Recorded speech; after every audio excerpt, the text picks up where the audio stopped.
সাহাবায়ে কেরামগণ রাসূল সাল্লাল্লাহু আলাইহি ওয়াসাল্লামকে কেমন মহব্বত করতেন। ছোট্ট একটি ওয়াকিয়া আপনাদের সম্মুখে পেশ করব, খুব মনোযোগ সহকারে শুনবেন। আল্লাহর পয়গম্বরকে সাহাবায়ে কেরামগণ নিজের জানের চাইতে বেশি মহব্বত করছেন। হযরত আবু বকর সিদ্দিক রাদিয়াল্লাহু তাআলা আনহু নাম আপনারা সকলেই শুনেছেন। হযরত আবু বকর সিদ্দিক রাদিয়াল্লাহু তাআলা আনহু যখন রাসূল করিম সাল্লাল্লাহু আলাইহি ওয়াসাল্লামের হাতে হাত রেখে লা ইলাহা ইল্লাল্লাহ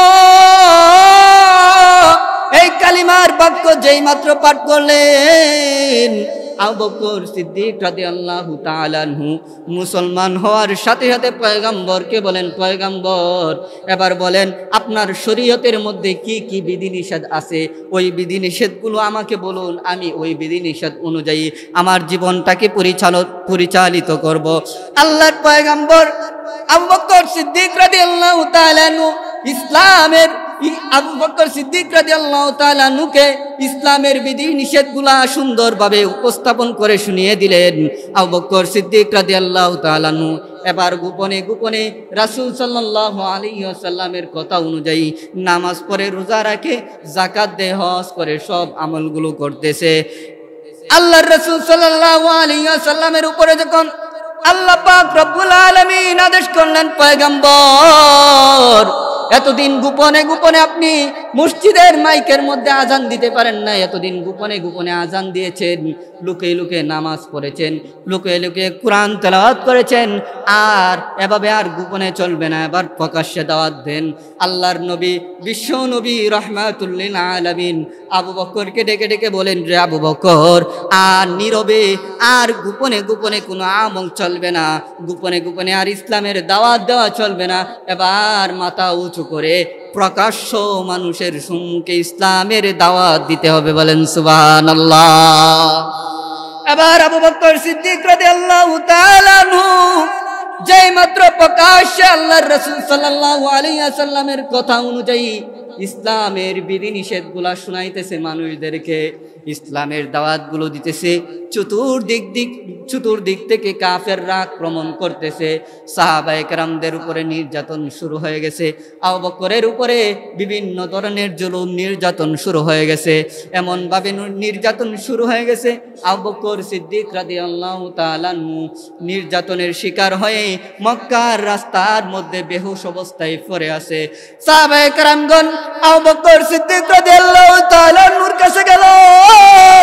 আবু বকর সিদ্দিক রাদিয়াল্লাহু তাআলা আনহুর যখন হুশ ফিরে আসলো, সাহাবায়ে কেরামগণকে আবু বকর সিদ্দিক রাদিয়াল্লাহু তাআলা আনহু ডেকে ডেকে বলেন, ও আমার সাথী ভাইয়েরা, একটু বলো না আমার নবী বিশ্ব নবী রাহমাতুল লিল আলামিনের অবস্থা কেমন, আমার নবী বিশ্ব নবী রাহমাতুল লিল আলামিন কেমন ছিলেন।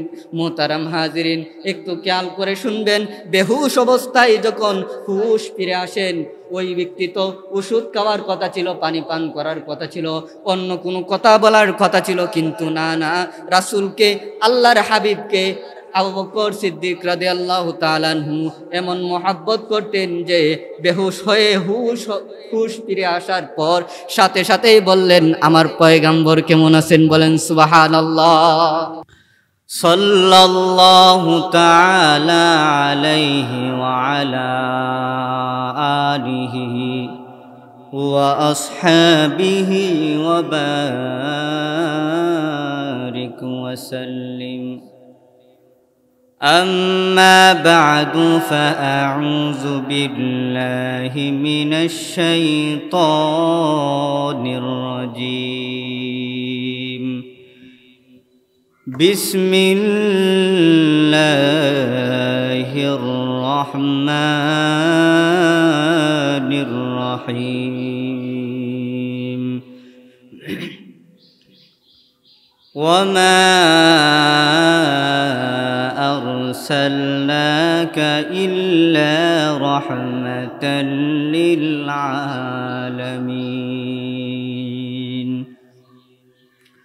وقال النبي صلى الله عليه وسلم من أحب سنتي فقد أحبني ومن أحبني كان معي في الجنة أو كما قال النبي عليه الصلاة والسلام صدق الله المولانا العظيم وصدق رسوله النبي الكريم ونحن على ذلك من الشاهدين والشاكرين والذاكرين والحمد لله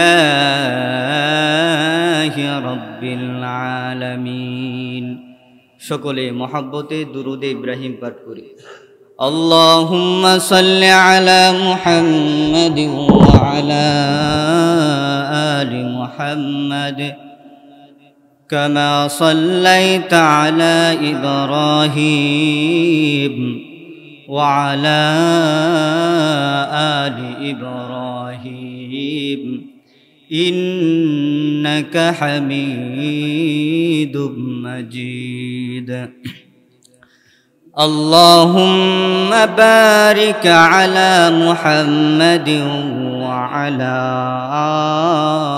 آل محمد كما باركت على إبراهيم وعلى آل إبراهيم إنك حميد مجيد ذكر حقا مدغ زائر روح مرحبا مدئيد لي مجروح را لا إله إلا الله لا إله إلا الله لا إله إلا الله لا إله إلا الله لا إله إلا الله لا إله إلا الله لا إله إلا الله لا إله إلا الله لا إله إلا الله لا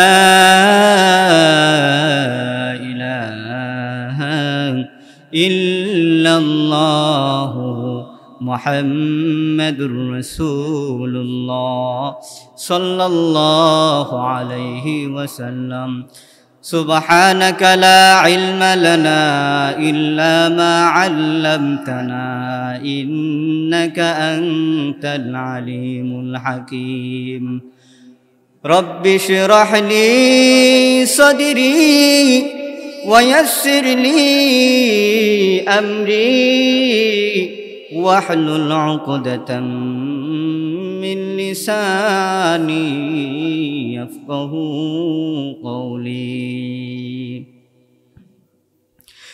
আমি কোরআনের সুর মাঝে শুনেছি যে নাম আজানের সুর মাঝেও শুনেছি ও নাম আমি কোরআনের সুর মাঝে শুনেছি যে নাম আজানের সুর মাঝেও শুনেছি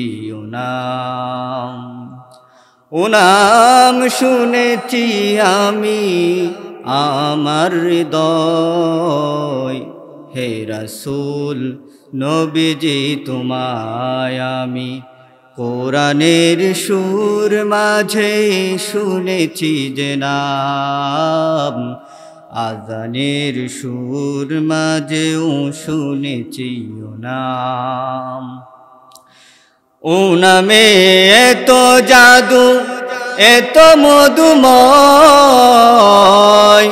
ও নাম নিয়ে ফুল সুরভি চড়ায় ও নামে এত জাদু এত মধুময় ও নাম নিয়ে ফুল সুরভি চড়ায় ও নামের সুর তুলে শুধু আমি চাই হে রাসূল নবীজি তোমায় আমি কোরআনের সুর মাঝে শুনেছি যে নাম আযানের সুর মাঝেও শুনেছি ও নাম আরশের বুকে লেখা ও মধুর নাম तमाम मानव कुल জানাই সালাম আরশের বুকে লেখা ও মধুর নাম तमाम मानव कुल জানাই সালাম ও মধুর নাম শুনে শুধু আমি গাই হে রাসূল নবীজি তোমায় আমি কোরআনের সুর মাঝে শুনেছি যে নাম আযানের সুর মাঝেও শুনেছি ও নাম আলহামদুলিল্লাহ মহান আল্লাহ তাবারক ওয়া তাআলার দরবারে লাখ কোটি শুকরিয়া আদায় করি যে রব্বুল আলামিন আমাদেরকে বিগত জুমার ন্যায় এই জুমাতেও সুস্থতার সাথে আল্লাহর বিধান জুমার নামাজ আদায় করার জন্য আল্লাহর ঘর মসজিদে আসার এবং বসার তৌফিক দিয়েছেন এই জন্য সকলে মন থেকে রবের শুকরিয়া আদায় করি সকলে বলে আলহামদুলিল্লাহ মুহতারাম হাজিরিন আপনারা অবশ্যই অবগত আছেন আজকে রবিউল আউয়াল মাসের প্রথম তারিখ এবং রবিউল আউয়ালের প্রথম জুমা এই রবিউল আউয়াল মাসটা এটা অনেক বরকতপূর্ণ মাস কারণ এই রবিউল আউয়াল মাসে আমাদের পৃথিবীর ধরার মধ্যে আগমন করেছিলেন সাইয়্যিদুল মুরসালিন খাতামুন নবিয়্যিন নবী মুহাম্মদুর রাসূলুল্লাহ সাল্লাল্লাহু আলাইহি ওয়াসাল্লাম কথা ঠিক না বেটি এই নবী আমাদের মধ্যে আসার অন্যতম একটা কারণ হলো আল্লাহ পাক রব্বুল আলামিন নবীকে আমাদের মধ্যে প্রেরণ করার কারণ ছিল যে উনি আমাদের জন্য রহমত বলেন সুবহানাল্লাহ গোটা পৃথিবীর জন্য রাসূল কি রহমত স্বরূপ গোটা পৃথিবীর জন্য রাসূল কি রহমত স্বরূপ আমার কথা বুঝেননি কথা বোঝা যায়নি কথা যদি বুঝেন তাহলে হা না বললেন গুনাহ হইতো না ইনশাআল্লাহ হা না বললে কি গুনাহ হবে হ্যাঁ গুনাহ হবে না ইনশাআল্লাহ সুবহানাল্লাহ আলহামদুলিল্লাহ যেখানে যেটা বলার বলবো তো ইনশাআল্লাহ আপনারা যদি কথা না বলেন তাহলে আমি আমার যা কথা চলতেছে কথার ধরন পাল্টাই দেব আপনারা যখন সজাগ থাকবে আপনারা যখন আমার সাথে হা না বলবেন সুবহানাল্লাহ আলহামদুলিল্লাহ বলবেন তখন আমার কথা বলতে একটু ভালো লাগবে সামনে আগাইতে মন চাইবে কথা ঠিক না বেঠিক এই জন্য হা না একটু মাঝে মাঝে বলবেন তো রাসূল সাল্লাল্লাহু আলাইহি সাল্লাম আমাদের জন্য কি স্বরূপ রহমত স্বরূপ কি স্বরূপ রহমত স্বরূপ আল্লাহ পাক রব্বুল আলামিন হলেন তামাম জাহানের রব আল্লাহ কি তামাম জাহানের রব আল্লাহর রুবুবিয়ত যতটুক সীমানা রয়েছে আল্লাহর রুবুবিয়তের যতটুক সীমানা রয়েছে রাসূল সাল্লাল্লাহু আলাইহি ওয়াসাল্লাম যে নবী তার নবুবিয়তেরও সীমানা ততটুক পর্যন্ত বলেন সুবহানাল্লাহ রাসূল সাল্লাল্লাহু আলাইহি ওয়াসাল্লাম গোটা জাহানের জন্য রহমত স্বরূপ এসেছেন আল্লাহ পাক রব্বুল আলামিন দুনিয়ার মধ্যে প্রেরণ করেছেন তামাম জাহানের জন্য কি স্বরূপ রহমত স্বরূপ আল্লাহ পাক রব্বুল আলামিন বলেন ওয়ামা আরসালনাকা ইল্লা রাহমাতাল লিল আলামিন পয়গম্বর আমি আপনাকে তামাম জাহানের জন্য কি স্বরূপ পাঠাইলাম রহমত স্বরূপ পাঠাইলাম রাসূল সাল্লাল্লাহু আলাইহি ওয়াসাল্লাম শুধু মানব জাতির জন্যই রহমত এমনটা নয় সকল জিন গাছপালা নদীর তরুলতা যা কিছু আছে পাহাড় পর্বত সব কিছুর জন্যই কি আল্লাহর রাসূল রহমত আল্লাহর রাসূল কি রহমত। আল্লাহ পাক রব্বুল আলামিন পৃথিবীর জমিনের মধ্যে মানব জাতিকে হেদায়েত দেওয়ার জন্য, হেদায়েতের পথে আনার জন্য যুগে যুগে লক্ষাধিক পয়গম্বর দুনিয়ার জমিনের মধ্যে প্রেরণ করেছেন। হযরত আদম আলাইহিস সালাতু ওয়াস সালাম থেকে নিয়ে ঈসা পয়গম্বর পর্যন্ত 1,00,000 বা 2,24,000 পয়গম্বর দুনিয়ার জমিনের মধ্যে আগমন করেছেন। কথা ঠিক না বেঠিক? তো 2 লক্ষ বা 1,24,000 বা 2,24,000 পয়গম্বর দুনিয়ার জমিনের মধ্যে আসছে। আসার কারণ কি? মানব জাতিকে হেদায়েতের পথে ডাকা। মানব জাতিকে কিসের পথে ডাকা? হেদায়েতের পথে ডাকা। গুমরাহি থেকে হেদায়েতের পথে আনা। জাহান্নাম থেকে বাঁচায়া কোথায় নেওয়া? জান্নাতে নেওয়া। কোথায় নেওয়া? কথা বলবেন। মানব জাতিকে জাহান্নাম থেকে বাঁচিয়ে জান্নাতের দিকে নিয়ে যাওয়ার জন্য কাকে দায়িত্ব দিয়েছেন? রাসূলদেরকে। কাদেরকে দায়িত্ব দিয়েছেন? রাসূলদেরকে। তো ওই যে পয়গম্বরেরা তারা দুনিয়ার জমিনের মধ্যে আসছে, প্রত্যেকটা পয়গম্বরই তারা আসার তারা হয়তো কাউকে কোনো সম্প্রদায়ের জন্য দুনিয়ার মধ্যে প্রেরণ করেছে, কাউকে কোনো নির্দিষ্ট সময়ের জন্য দুনিয়ার মধ্যে প্রেরণ করেছে, কাউকে শুধু নির্দিষ্ট একটা ঘটনার পরিপ্রেক্ষিতে কি রাসূল প্রেরণ করা হয়েছে। নির্দিষ্ট একটা গোত্রের মধ্যে কি করছেন? রাসূলকে প্রেরণ করেছেন। কেউ দুনিয়ার মধ্যে আসছে, আসার পরে কিছুদিন থাকার পরে আবার চলে গেছেন। কাউকে কিতাব দেওয়া হয়েছে, নির্দিষ্ট সময় যখন শেষ, তার মেয়াদ যখন শেষ হয়ে গেছে, উনি যখন ইন্তেকাল করেছেন তখন সাথে সাথে উনার কিতাবও তুলে নেওয়া হয়েছে, উনার শরীয়তও নিষিদ্ধ করে দেওয়া হয়েছে। উনার শরীয়ত আর নাই, নবীও নাই, নবীর কিতাবও নাই, নবীর শরীয়তও নাই। এমন অনেক নবী রয়েছে, কিন্তু আমাদের নবী মুহাম্মদুর রাসূলুল্লাহ সাল্লাল্লাহু আলাইহি ওয়াসাল্লাম দুনিয়ার মধ্যে আগমন করেছেন, কুরআন নিয়ে এসেছেন, উনি নবুয়ত প্রাপ্ত হয়েছেন। উনার নবুয়ত কিয়ামত পর্যন্ত থাকবে, আর এই কুরআন কিয়ামত পর্যন্ত থাকবে। কথা ঠিক না বেঠিক? আমাদের নবী কি কোনো সম্প্রদায়ের জন্য আলাদা নবী? আমাদের নবী কি শুধু মুসলমানের নবী? কথা বলেন, আমার সাথে কথা বলেন। আমাদের নবী কি শুধু মুসলমানের নবী? আমাদের নবী কি শুধু বিএনপি যারা করে তাদের নবী, আওয়ামী লীগ যারা করে তাদের নবী, আলাদা কোনো নবী? আমাদের নবী সকলের নবী। আমাদের নবী কি কালো, সুন্দর, লম্বা, খাটো, যত মানুষ, যত সাইজের মানুষ হোক, সকল মানুষের জন্যই কি আমাদের নবী মুহাম্মদুর রাসূলুল্লাহ সাল্লাল্লাহু আলাইহি ওয়াসাল্লাম। আল্লাহ পাক রব্বুল আলামিন কালামে পাকের মধ্যে এই কথাটা সুন্দরভাবে উল্লেখ করেছেন, ওয়ামা আরসালনাকা ইল্লা কাফাতাল লিন্নাসি বাশীরাও ওয়া নাযীরা। মুহতারাম হাজিরিন, গভীর মনোযোগ সহকারে শুনবেন।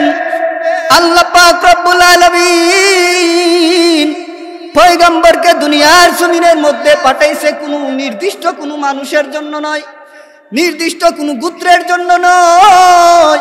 আল্লাহ পাক রব্বুল আলামিন পয়গম্বরকে দুনিয়ার জমিনের মধ্যে প্রেরণ করেছেন মানুষদেরকে আল্লাহর পথে আনার জন্য, আল্লাহর দিকে রুজু করার জন্য, মানুষদেরকে ভীতি প্রদর্শন এবং সুসংবাদদাতা হিসাবে রাসূলকে প্রেরণ করেছেন। কথা ঠিক না বেঠিক?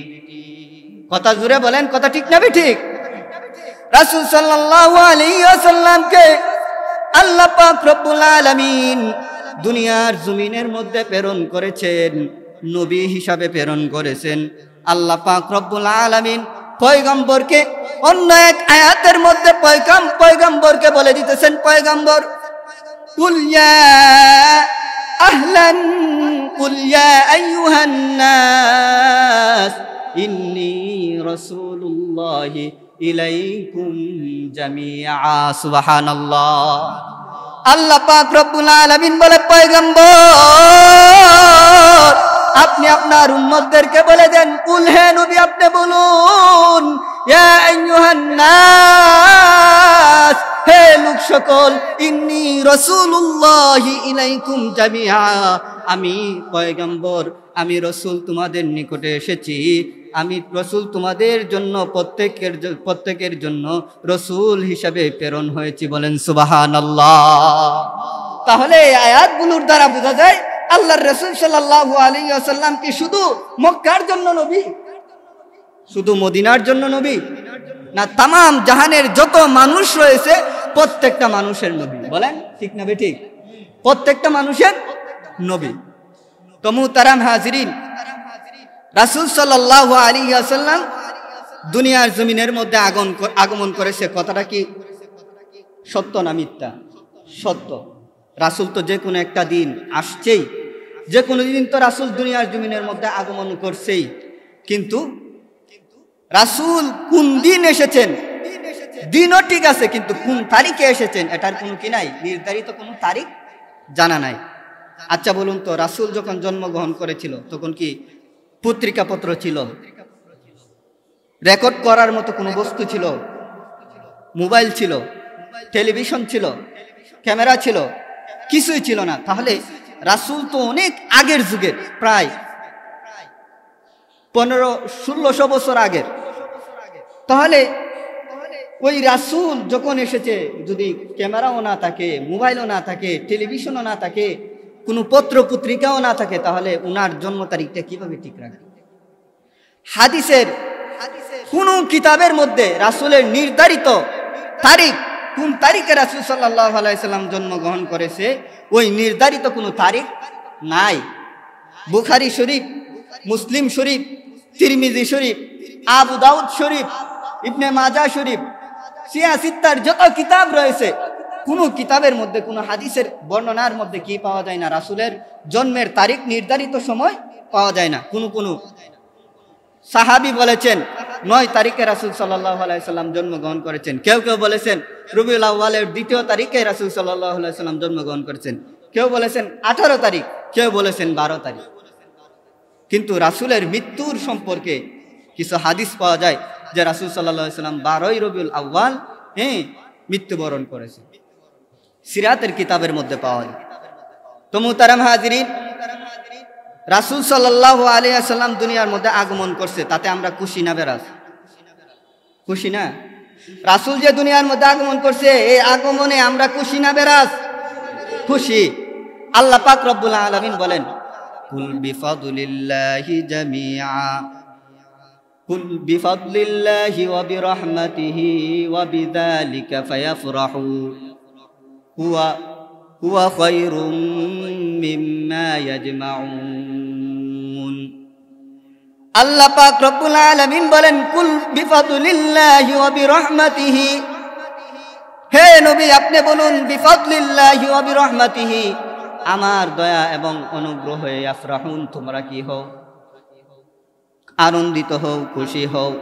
আল্লাহর যে দয়া রয়েছে, আল্লাহর যে অনুগ্রহ রয়েছে, এই দয়া এবং অনুগ্রহে কি থাকতে হবে? খুশি থাকতে হবে। কথা ঠিক না বেঠিক? কে বলছেন? আল্লাহ বলেছেন। আল্লাহ পাক রব্বুল আলামিন বলেন, কুল বিফাদলিল্লাহি ওয়া বিরহমাতিহি ফায়াফরাহু, তোমরা আমি আল্লাহর যে রহমত রয়েছে, দয়া রয়েছে এবং অনুগ্রহ রয়েছে, এই দয়া এবং অনুগ্রহে তোমরা কি থাকো? সন্তুষ্ট থাকো। হুয়া খায়রুম মিম্মা ইয়াজমাউন, সেটা উত্তম ওই বস্তু থেকে যে বস্তুগুলা তোমরা দুনিয়ার জমিনের মধ্যে একত্র করো, যেই বস্তুগুলা তোমরা দুনিয়ার জমিনের মধ্যে জমা করো, ওই জমাকৃত সম্পদ সকল বস্তু থেকে রহমত এবং ফজল, আমি আল্লাহর রহমত এবং ফজল বেশি দামি। বলেন ঠিক না বেঠিক?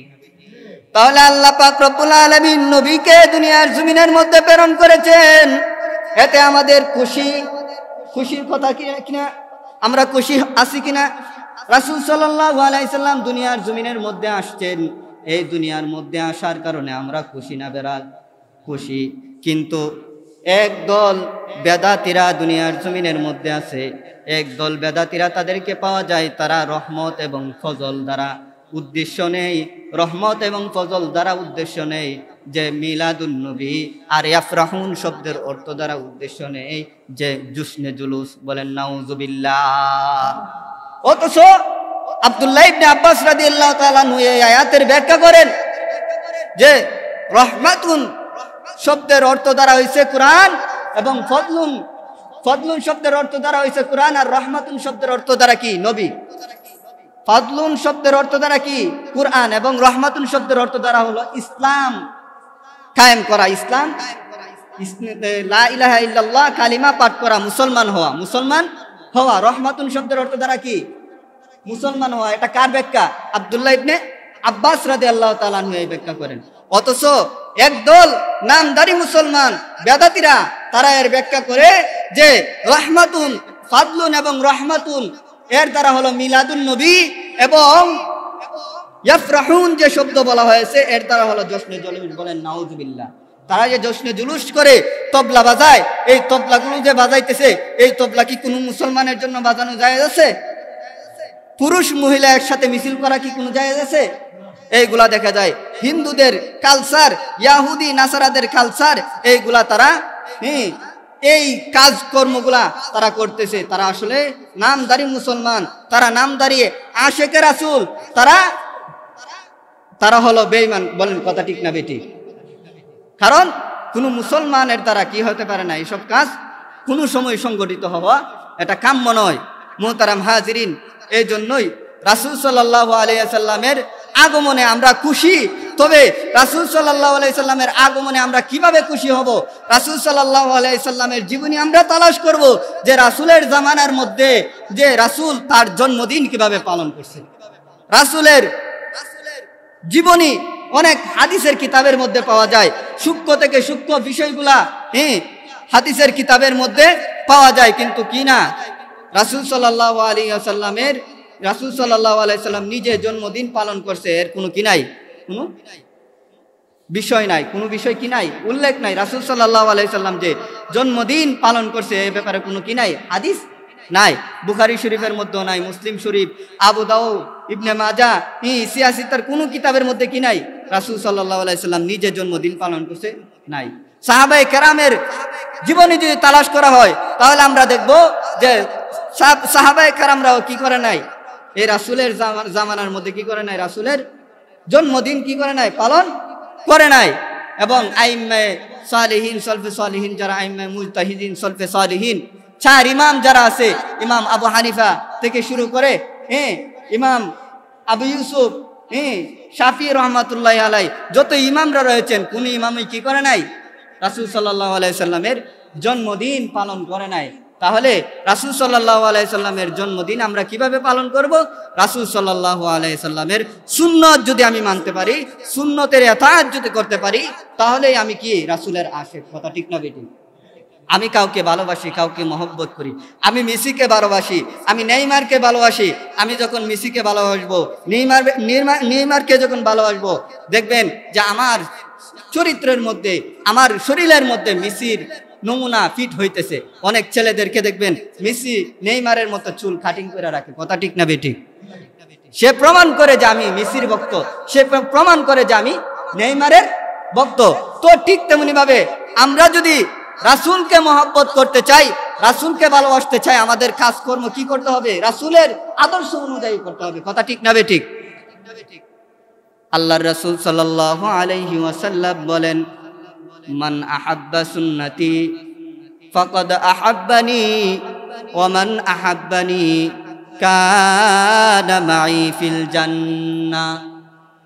আল্লাহর পয়গম্বর বলেন, মান আহাব্বা সুন্নতি ফাকাদ আহাব্বানি ওয়া মান আহাব্বানি কানা মাই ফিল জান্নাহ।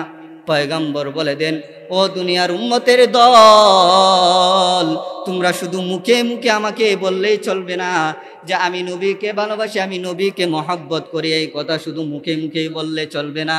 আমি নবীকে যদি ভালোবাসতে চাও, আমি নবীকে যদি ভালোবাসো, তাহলে আমি নবীর যে সুন্নত রয়েছে ওই সুন্নতকে অনুসরণ করো। বলেন ঠিক না বেটি? তাহলে যদি নবীকে ভালোবাসতে চাই, নবীর সুন্নত অনুসরণ করতে হবে। কথা ঠিক না বেঠিক? রাসূলের সুন্নত যদি আমরা মানতে পারি তাহলে কি ফায়দা হবে? রাসূলের সুন্নত তরিকায় যদি জীবনটাকে আমরা সাজাইতে পারি, রাসূলের আদর্শে যদি জীবন গঠন করতে পারি, কি ফায়দা হবে?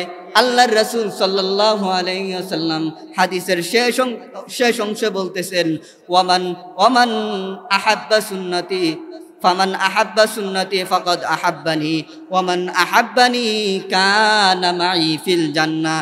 যে ব্যক্তি আমি নবীর সুন্নতকে অনুসরণ করলো সে যেন আমি রাসূলকে অনুসরণ করলো, আর যে ব্যক্তি আমি রাসূলকে অনুসরণ করলো সে আমি নবীর সাথে জান্নাতে চলে যাবে। বলেন ঠিক না বেঠিক? তাহলে রাসূল সাল্লাল্লাহু আলাইহি ওয়াসাল্লামকে ভালোবাসলে এক নম্বর শর্ত হলো রাসূলকে অনুসরণ করতে হবে। রাসূলকে যদি অনুসরণ করা যায়, আল্লাহর পয়গাম্বর বলেন যেই উম্মত আমি রাসূলের সুন্নতকে মানবে, আমি রাসূলের সুন্নত অনুযায়ী জীবন যাপন করবে, ওই উম্মত আমি নবীর সাথে জান্নাতে থাকবে। বলেন সুবহানাল্লাহ। আল্লাহর রাসূল সাল্লাল্লাহু আলাইহি ওয়াসাল্লামকে সাহাবায়ে কেরামগণ এমন মহব্বত করতেন, দুনিয়ার জমিনের মধ্যে এর কোনো নজির আর দ্বিতীয় কোনো নজির পাওয়া যাবে না। ইতিহাসের পাতা যদি তালাশ করা হয়, সিরাতের পাতা যদি তালাশ করা হয়, সাহাবায়ে কেরামগণ আল্লাহর নবী, বিশ্ব নবী, রহমাতুল্লিল আলামিন নবী মুহাম্মদুর রাসূলুল্লাহ সাল্লাল্লাহু আলাইহি ওয়াসাল্লামকে কেমন মহব্বত করতেন। কোন সাহাবী আল্লাহর রাসূল সাল্লাল্লাহু আলাইহি ওয়াসাল্লামকে মহব্বত জীবনের চাইতে, নিজের বিবি বাচ্চার চাইতে, নিজের ধন সম্পদ চাইতে, সব কিছুর চাইতে সাহাবায়ে কেরামগণ আল্লাহর রাসূল সাল্লাল্লাহু আলাইহি ওয়াসাল্লামকে মহব্বত করতেন। কথা ঠিক না বেঠিক? মুহতারাম হাজিরিন, সাহাবায়ে কেরামগণ রাসূল সাল্লাল্লাহু আলাইহি ওয়াসাল্লামকে কেমন মহব্বত করতেন, ছোট্ট একটি ওয়াকিয়া আপনাদের সম্মুখে পেশ করব, খুব মনোযোগ সহকারে শুনবেন। আল্লাহর পয়গম্বরকে সাহাবায়ে কেরামগণ নিজের জানের চাইতে বেশি মহব্বত করছেন। হযরত আবু বকর সিদ্দিক রাদিয়াল্লাহু তাআলা আনহু নাম আপনারা সকলেই শুনেছেন। হযরত আবু বকর সিদ্দিক রাদিয়াল্লাহু তাআলা আনহু যখন রাসূল করিম সাল্লাল্লাহু আলাইহি ওয়াসাল্লামের হাতে হাত রেখে লা ইলাহা ইল্লাল্লাহ এই কালিমার বাক্য যেই মাত্র পাঠ করলেন, আবু বকর সিদ্দিক রাদিয়াল্লাহু তাআলা আনহু মুসলমান হওয়ার সাথে সাথে পয়গম্বরকে বলেন, পয়গম্বর এবার বলেন আপনার শরীয়তের মধ্যে কি কি বিধিনিষেধ আছে, ওই বিধিনিষেধগুলো আমাকে বলুন, আমি ওই বিধিনিষেধ অনুযায়ী আমার জীবনটাকে পরিচালিত করব। আল্লাহর পয়গম্বর আবু বকর সিদ্দিক রাদিয়াল্লাহু তাআলা আনহু আবু বকর সিদ্দিক রাদিয়াল্লাহু তাআলা আনহুকে ইসলামের বিধি নিষেধগুলা সুন্দরভাবে উপস্থাপন করে শুনিয়ে দিলেন। আবু বকর সিদ্দিক রাদিয়াল্লাহু তাআলা আনহু এবার গোপনে রাসূল সাল্লাল্লাহু আলাইহি ওয়াসাল্লামের কথা অনুযায়ী নামাজ পড়ে, রোজা রাখে, যাকাত দেয়, হজ করে, সব আমলগুলো করতেছে। আল্লাহর রাসূল সাল্লাল্লাহু আলাইহি ওয়াসাল্লামের উপরে যখন আল্লাহ পাক রব্বুল আলামিন আদেশ করলেন, পয়গম্বর এতদিন গোপনে আপনি মসজিদের মাইকের মধ্যে আজান দিতে পারেন না, এতদিন গোপনে আজান দিয়েছেন, লুকিয়ে নামাজ পড়েছেন, লুকিয়ে কোরআন তেলাওয়াত করেছেন, আর এভাবে আর গোপনে চলবে না, এবার প্রকাশ্যে দাওয়াত দেন। আল্লাহর নবী, বিশ্ব নবী, রহমাতুল্লিল আলামিন আবু বকরকে ডেকে বলেন, রে আবু বকর, আর নীরবে আর গোপনে কোনো আমল চলবে না, গোপনে আর ইসলামের দাওয়াত দেওয়া চলবে না, এবার মাথা উঁচু করে প্রকাশ্য মানুষের সম্মুখে ইসলামের দাওয়াত দিতে হবে। বলেন সুবহানাল্লাহ।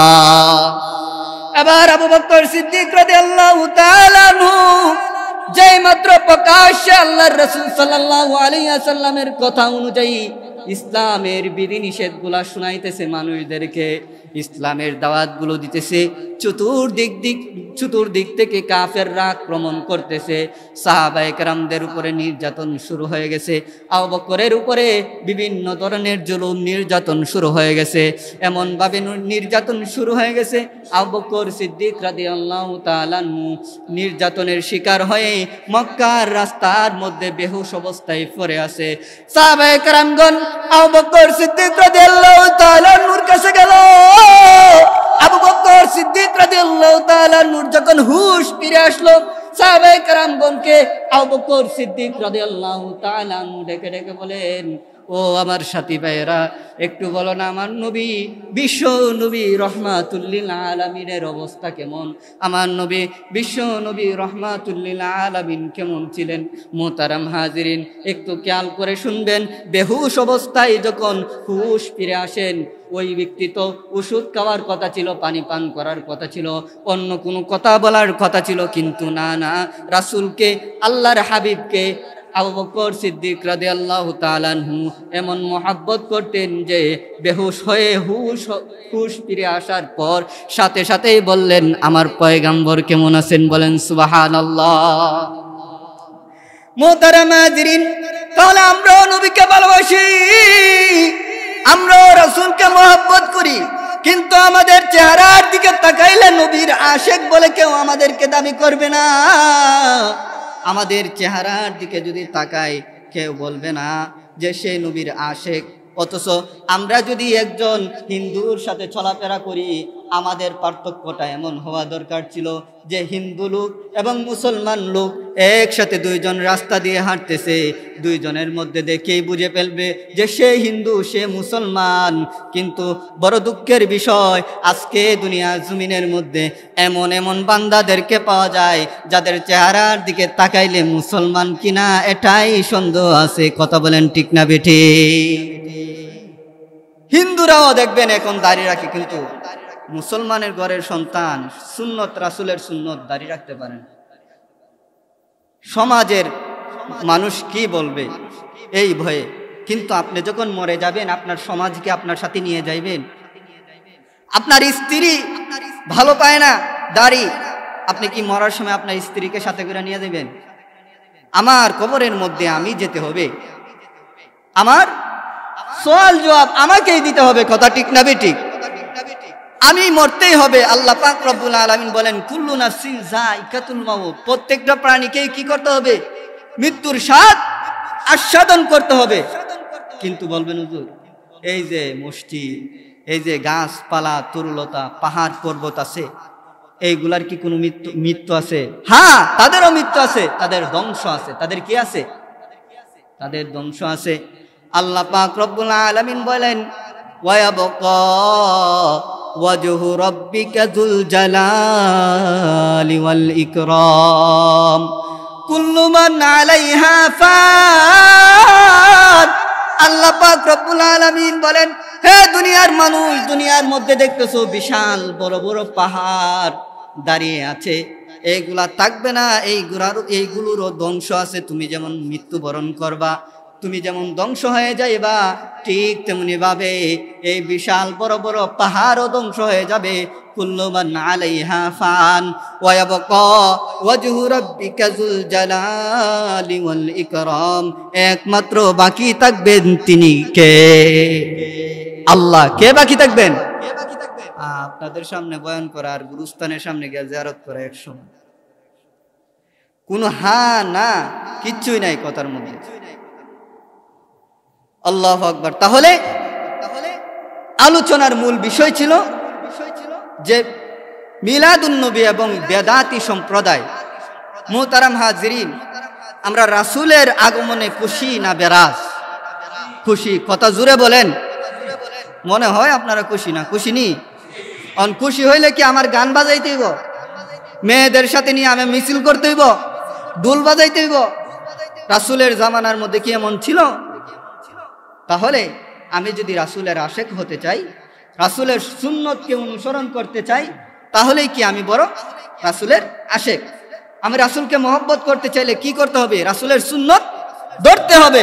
যদি রাসূলের সুন্নত তরিকায় জীবন যাপন করতে পারি, তাহলেই কি আমি রাসূলের আশেক হতে পারবো।